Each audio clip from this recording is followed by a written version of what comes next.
नसीम अख्तर है, 2-3 प्लेयर हमारे और भी हैं, तो काफ़ी अच्छा मैच हुआ।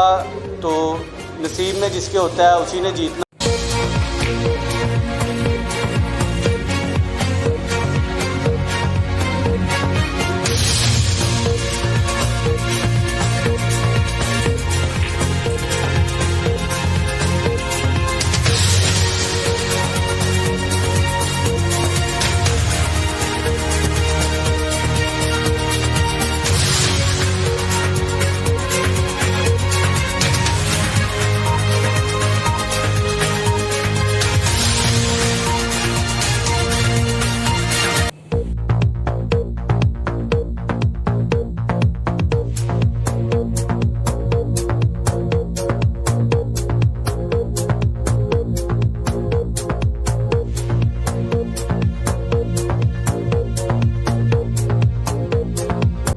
द नेक्स्ट लेवल ले जाने के लिए वसीम से हेल्प ले रहे हैं। वो ग्लोबल स्पोर्ट्समैन है, ग्लोबल आइकॉन है अपनी दुनिया के, तो वसीम हमें हेल्प कर रहा है कि इसको कैसे हो सकता है। वसीम 3 हफ्ते में 3 दफ़ा यहाँ पे टैलेंट हंट की एक क्लिनिक करे, जो मोहल्ले के बच्चे पूरे कराची के बच्चे वो यहाँ आए मुफ्त, वसीम अकरम उनको